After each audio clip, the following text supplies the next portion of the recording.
చూస్తూ ఇంటి బాధ్యత మొత్తం తలకెత్తుకున్నాడు. ఒరే అన్నయ్య, క్యారేజ్ రెడీ చేసావా? ఇదిగో నీ క్యారేజ్. ఏమండు? దోసకాయ పప్పు, బెండకాయ ఫ్రై. బెండకాయలు ముదిరిపోండి, చూసుకుని తినండి. నువ్వు నోరు మీద రే. తమ్ముడు, ఒక 500 ఉంటే ఎవరా? అలా చూస్తున్నావేంటి? ప్యాకెట్టానికి కాదు, మందు కొట్టడానికి. నాకు కాదు, చెట్టుకు మందు కొట్టాలి, లేకపోతే ఎండిపోద్ది. అన్నయ్య, 2 జోకర్లు పడ్డారా? లైఫ్ లేదు, రానత్తా లైఫ్. ఆడమంట వద్దంటావా? ఈ ఇల్లు మీ ఆట ఒకేలా తగలడ్డారా? 2 జోకర్లు, లైఫ్ లేదు, ఆ రాణి రాదు, మీ ఆట అవ్వదు. ఛీ, లైఫ్ మీద ఏ ఐడియా లేకుండా బతుకుతున్నారు ఎదవలు.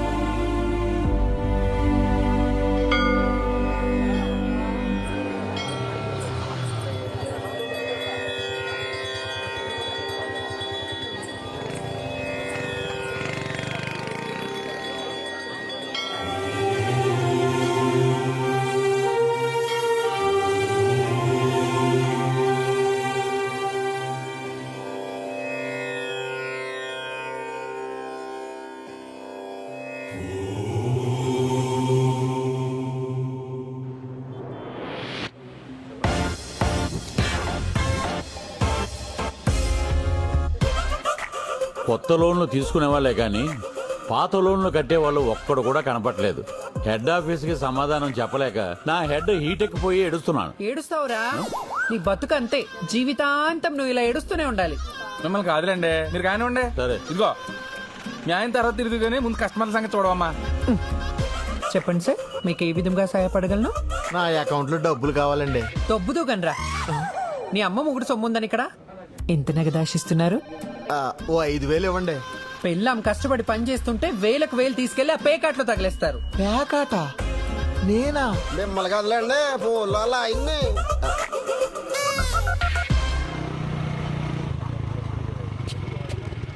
ఒరే మనోడా, టీ తాగి వెళ్ళొచ్చు కదా. ఉండవే, ఈ రోజు అసలే లేటు, 1 గంట పైకి వస్తాను. ఏంటో ఎప్పుడు ఆడావిడ ఇడికి. గుడ్ మార్నింగ్ గజాల కృష్ణ గారు. Good morning. గంట లేట్ ఇక్కడ. అయిపోతుంది సార్, కంగారు పడకండి. రేయ్, కస్టమర్లు వెయిటింగ్ రా. నువ్వు కూడా ఏంట్రా? మీరు ఎలా వచ్చానుగా, అయిపోతుంది. రండి స్వామి, ఏం కావాలి? ప్రసాద్, ఈ చెవురింగ్ పెట్టుకుని ఎంత వస్తుందో అంత ఇవ్వు. అవును, ఒకటే చివరింగ్ ఉంది, ఇంకోటి ఏది? మా ఆవిడకి ఒకటే చెవు పని చేస్తుంది, 2 చెవు లేదు. పని చూడు. అవును రే, ఇది దోసకాయల వీధిలో వంకాయల నాగలక్ష్మి మీద ఉంది. కాదు, మా ఆవిడది. చెప్పిడిపోద్దు రే, పోయిన వారం నేనే ఎత్తుకేసి ఇచ్చాను. అవును, ఇది దొరికిందో కొట్టేసావా? లేదు, మా ఆవిడదే. ఒరే తులసి, ఒకసారి ఫోన్ ఇవ్వరా, పోలీసులు ఫోన్ చేద్దాం. మీకెందుకు శ్రమ? నేను తీసుకొస్తానులేండి. రే ఆగరా, రే ఆగు. నేను తీసుకొస్తాను. యాదవ్వా.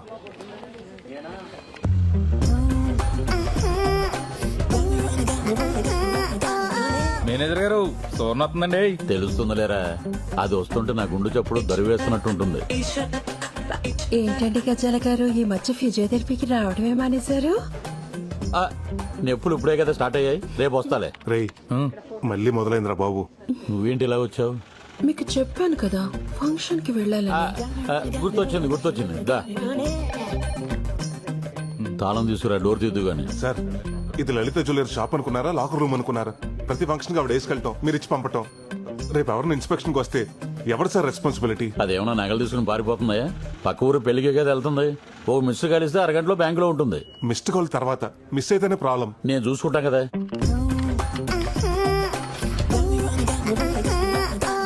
వావ్, ఇది చాలా బాగుంది.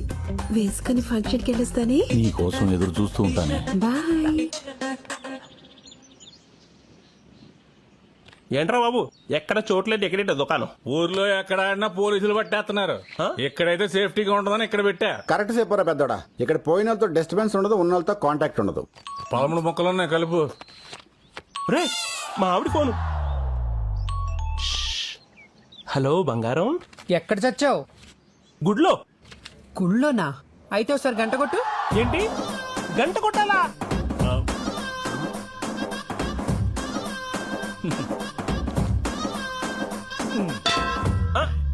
కొట్టాను. వినిపించిందిలే. పిచ్చింది అనిపిస్తుంది. సూపర్ రా. పోలీసులు పారిపోవడానికి దారి కూడా లేదు. అవునరా.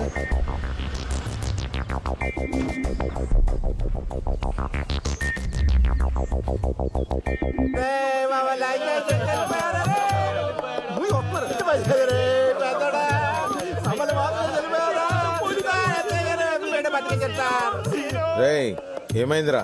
సార్ మా అన్నయ్య సార్ ఈ బొక్క సిరిపోయి మందరిని అద్దన్ను కొలేసి పైకి వెళ్ళిపోయాడండి. మరి బంధువులు ఎవరు లేరేంట్రా? అంటే సార్ ఈడు కాకలే ఉన్నట్టు పెండం పెడితే కాకలే రావు అలాంటి పచ్చసారి వస్తారు సార్. ఈ సవ పంచాయతీ మనకెందుకు కదండి. Okay sir.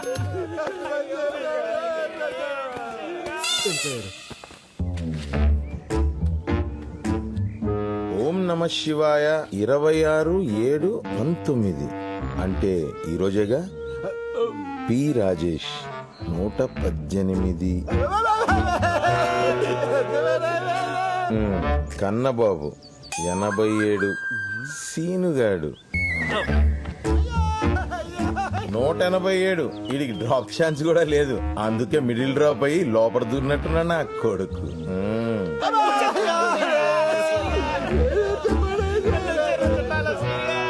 ఏంటి సార్ మళ్ళీ వచ్చారు? ఏం లేదురా, గవర్నమెంట్ వాళ్ళు శవశ్రీ అని ఒక కొత్త పథకం మొదలెట్టారు. ఆరోగ్యశ్రీ విన్నాగా ఈ శవశ్రీ ఏంటి సార్? దిక్కుమాలిన శవాల్ని ఫ్రీగా దాన సంస్కారాలు చేసే పథకమేరా ఈ పథకం. రేయ్ పెట్రోల్ పోసేయండి రా.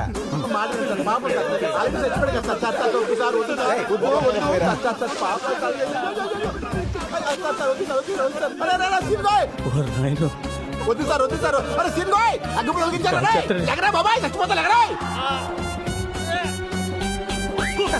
అంటే ఏంట్రా, అగ్గిపుల్ల ఆరిపెత్తే ఏం చేయలేను అనుకుంటున్నారా?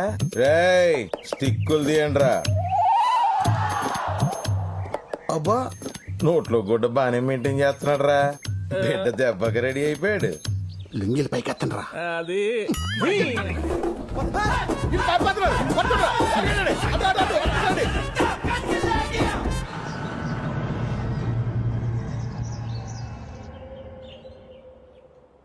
నీకు పెళ్లి చేస్తే ఇంటికో ఆడతోడుస్తుందని ఆశపడ్డాను. మీ బతుకులు బాగుపడతాయనుకున్నాను. ఊరుకో తాత, శ్మశానంలో పాకాడుకునే ఎదవులకి పిల్లలు ఎవరిస్తారు, పిల్లెవరు చేస్తారు? వీళ్ళకి కావు నాకు కాదు.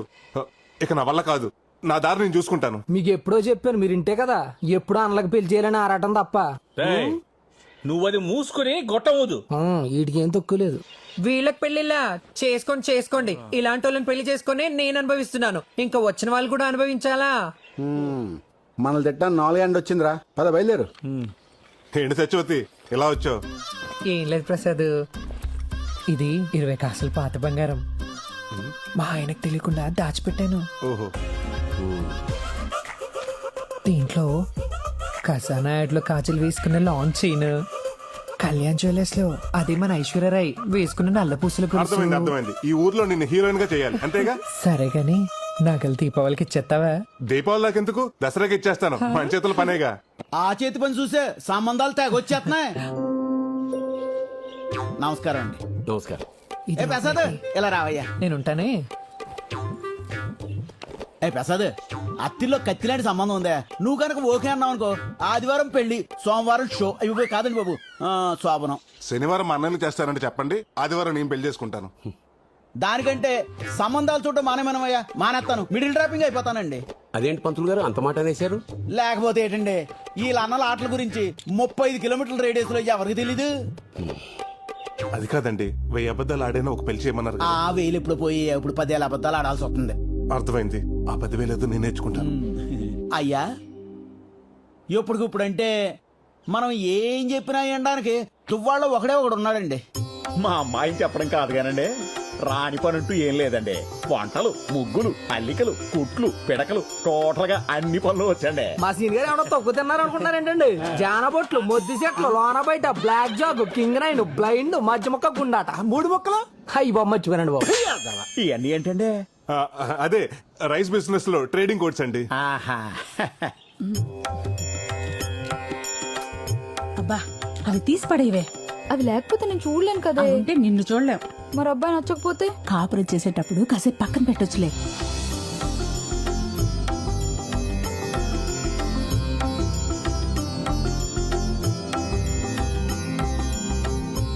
బాగా చూడు, నీ ఎదురుగా తెల్ల చొక్కేసుకుని కూర్చున్నాడే, అతనే పెళ్లి కొడుకు. అన్నయ్య 2 లైఫ్లకి జోకర్ తోడైనట్టు వదిన భలే ఉంది. పాపం అమ్మాయికి వెళ్ళి ఇప్పలేదు. బాగా చూసి చెప్పమ్మా, మా అబ్బాయి నచ్చాడా?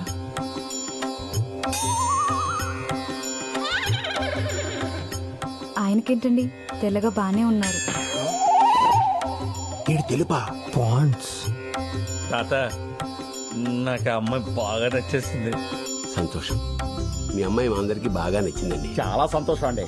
చూసుకోవడాలు అయిపోయాయి కాబట్టి పెద్దలందరం కలిసి వచ్చే ఆదివారం మీ ఇంటికి వచ్చి ముహూర్తాలు పెట్టుకుంటే సరిపోతుంది. మంచిది. శుభం. ఉంటామండి. ఉంటాను సార్. అంతా నీ దయమ్మా.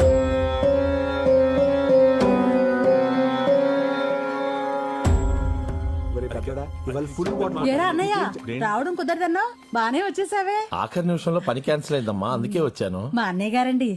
నమస్కారం. ఒరే అన్నయ్య అతనే పెళ్లి కొడుకు. వీడేనండి. నమస్కారం అండి. సారీ అండి, ఆగండి. రామ్మా, నీతో మాట్లాడాలి పద. ఏంటన్నయ్య ఇప్పుడు ఆ డోర్లు ఓపెన్ కావాలండి. ఈయన గారి ప్రివ్యూ ఏదో ఆయన చూసినట్టున్నాడు. లోపలికి వెళ్ళి రివ్యూ రాసేస్తున్నాడు.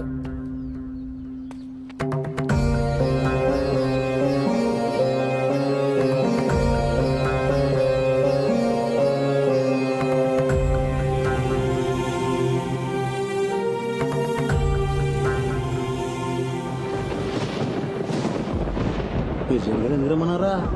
కుదరదురా. ఏమో పక్కన వర్షం పడేలా ఉంది. మిమ్మల్ని అందరినీ ఇంత అర్జెంటుగా ఎందుకు పిలిపించానంటే, మన ఊరి గ్రామదేవత మా ఊళ్ళమ్మ అమ్మవారి గుడిని త్వరలో దేవాదాయ శాఖ వారు స్వాధీనం చేసుకోబోతున్నారు. స్వాధీనం చేసుకోవడం అంటే? అదేనయ్యా, ఇన్నాళ్ళు మనం చందాలు వేసుకుని అమ్మవారి హుండీ కానుకలతోటి మాన్యం భూములతోటి పూజలు ఉత్సవాలు నిర్వహించాం. ఇక నుండి అన్ని పనులు దేవాదాయ శాఖ వారే దగ్గరుండి నిర్వహిస్తారు. అదేంటి బావా, గుడికి మూలస్తంభం వేయించింది మనం, ధ్వజస్తంభం తెప్పించింది మనం, ఉత్సవాలు జాతరలు చేయించేది మనం. అటువంటిది ఉన్న ఫలంగా గుడిని గవర్నమెంట్ తీసుకోవడం ఏంటి బావా? ఎన్నాళ్ళు మనం ఉన్నాం కాబట్టి అన్ని పనులు మనమే చేసుకొచ్చాం. ఇప్పుడు మన పిల్లలు బాగా చదువుకున్నారు, ఎక్కడెక్కడో సెటిల్ అయ్యారు. మన తర్వాత ఇవన్నీ ఎవరు చూస్తారు? పైగా కలెక్టర్ గారు మన గుడిని అప్పచెప్తే మన ఊరికి high school, hospital, water tank కట్టిస్తామని మాట ఇచ్చారు. అందుకని ఈ గుడిని గవర్నమెంట్ వారికి అప్పచెప్పడమే మంచిదని నా అభిప్రాయం.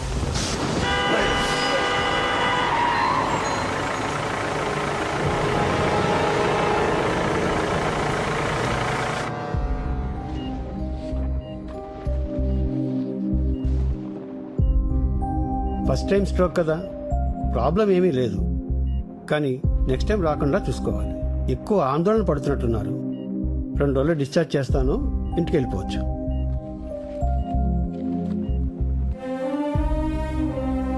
మేము చెప్తే వింటేగా 24 గంటలు తెక్కొట్టేకుంటాడు. ఇప్పుడు చూడే ఏమైందో. అంతా మీ వల్లేరా? మీరెందుకు పనికి రాకపోవటం వల్లే ఆయన ఈ వయసులో కూడా కష్టపడాల్సి వస్తుంది. ఒరే చిన్నాడా, వాళ్ళకి ఎంత చెప్పినా ఉపయోగం లేదు, కానీ వాళ్ళని బయటికి వెళ్ళమను. నీతో ఒక ముఖ్య విషయం మాట్లాడాలి. ఓ పెద్ద పిఠాపురం జమీందారు, మరి 100 ఎకరాలు ఉన్నాయి, సీక్రెట్ గా పనిచేయాలా? తమ్ముడు నువ్వు మొత్తం రాయించుకోరా. ఏంటి తాత, తర్వాత మాట్లాడుకుందాం, ముందు నువ్వు రెస్ట్ తీసుకో. ఒరే, ఆ బైపాస్ రోడ్డు పక్కన మనకి 2 ఎకరాల పొలం. ఆ బైపాస్ రోడ్డు పక్కన మనకు 2 ఎకరాలు ఉంది, ప్రస్తుతం అది కోర్టులో ఉంది. ఆ విషయం నాకు తెలుసు తాత, దాని గురించి నువ్వు టెన్షన్ పడకు. ఒరే చిన్నోడా, నేను బతుకుతారని నాకు అనిపించట్లేదురా. ఏంటి తాత ఆ మాటలు? నీకో విషయం తెలియాలి. 26 సంవత్సరాల క్రితం, సరిగ్గా నువ్వు పుట్టడానికి 2 రోజుల ముందు, ఊర్లో ఎవరికి బంగారు నగలు చేయాలన్నా మీ నాన్న నేను చాలా నమ్మకంగా చేసేవాళ్ళం. అప్పుడు మీ అమ్మ నిండు గర్భిణి, నువ్వు కడుపులో ఉన్నావు. అదే సమయంలో మా మీద, మా పని మీద ఉన్న నమ్మకంతో ఊరి పెద్దలు గుడికి పిలిపించి హుండీలో వేసిన ముడుపుల బంగారం 100 కాసులు మాకిచ్చి అమ్మవారికి నగలు చేయమన్నారు. మాకు ఆ పని రావడం అమ్మవారి దయ అనుకున్నాం. ఒకరోజు కడుపుతో ఉన్న మీ అమ్మని మీ నాన్న పరీక్ష కోసం ఆసుపత్రికి తీసుకెళ్తుండగా యాక్సిడెంట్ జరిగింది. ఆసుపత్రిలో డాక్టర్స్ 2 తలలకి బలంగా దెబ్బలు తగిలాయి.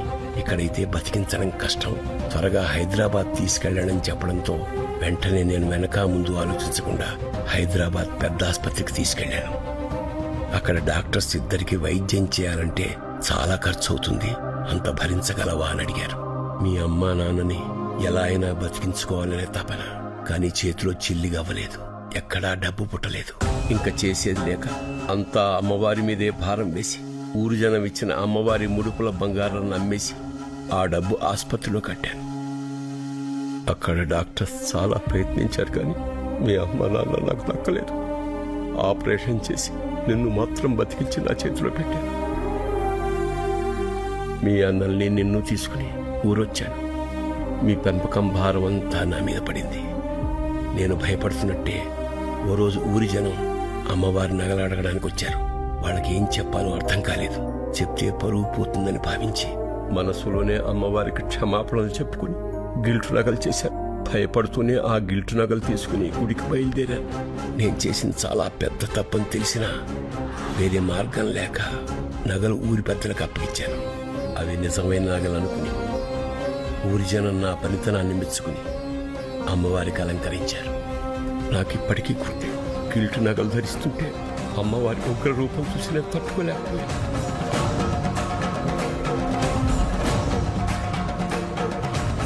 ఏంటి తాత నువ్వు చెప్పేది? ఎన్నేళ్ళు అమ్మవారికి అలంకరిస్తుంది గిల్ట్ నగలతోనా? అవునా?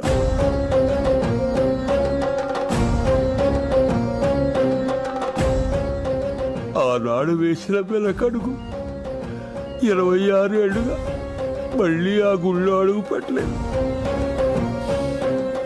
అమ్మవారి ముందు మొహం చూపించాలంటే ధైర్యం చాలట్లేదు.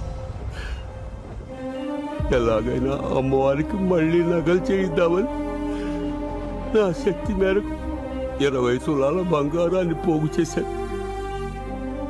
కానీ దాన్ని కూడా మీ అన్నయ్య ప్యాకెట్లో నాశనం చేశారు. ఇన్నాళ్ళు నమ్మింది వీళ్ళనా చీ అని ఊళ్ళో వాళ్ళు ఒక్క మాట అంటే నేను బతుకున్నా చచ్చినట్టేరా. అమ్మవారి శాపం అనుకుంటా. అందుకే ఇంతవరకు ఏ ఆడపిల్ల మన ఇంట్లోకి అడుగు పెట్టలేదు. మీ అన్నయ్యలకే కాదు, నీకు పెళ్ళవదనిపిస్తోందిరా. ఇప్పుడు ఏం చేద్దాం తాత? చేసిన తప్పును సరిదిద్దుకోవాలి. అమ్మవారి నగలు తిరిగి ఇచ్చేయాలి. అరే చిన్నోడా, నేను చచ్చిపోయే లోపల ఒక్కసారి అమ్మవారిని చూపించరా. సరే నువ్వు రెస్ట్ తీసుకో, నేనేదో ఆలోచిస్తాను.